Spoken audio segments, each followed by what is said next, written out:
အားလုံးသိကြမယ်ထင်ပါတယ်ခိုင်တိုဆိုတဲ့သူကိုပေါ့သူ့ကိုမင်းတို့ကဘယ်ဗီဒီယိုမှာစတင်ကြခဲ့လဲငါကတော့ဒီဗီဒီယိုမှာစတင်ခဲ့တာသူဘဝဟာအောက်ခြေကနေစခဲ့ရပါတယ်အခုချိန်မှာတော့အောင်မြင်နေတဲ့ YouTuber ဖြစ်နေပါပြီသူဟာ30နှစ် GB ဖုန်းကနေ YouTuber လောကထဲဆုံးနေခဲ့ပါတယ်အခုချိန်မှာတော့အဲ့ဘဝကနေ PC အကောင်းစားနဲ့ Gamer တစ်ယောက်ဖြစ်နေပါပြီမြန်မာ YouTuber တွေရဲ့မှာဆိုလဲ1 million subscriber ပါဒုတိယမြောက်ပြီးခဲ့သူဆိုလဲမမားဘူးလက်ရှိကလိုပဲ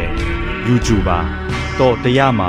95နေရာတွင်ရှိနေပါတယ်သူ9တန်းဘဝမှာဖခင်ကိုဆုံးရှုံးခဲ့ရတယ်သူငယ်ချင်းတွေရဲ့ဖယ်ကျင်တာကိုလည်းခံခဲ့ရပါတယ်အခုချိန်မှာတော့သူဟာမြန်မာနိုင်ငံရဲ့အကောင်းဆုံး YouTuber ဆိုလဲမမားပါဘူး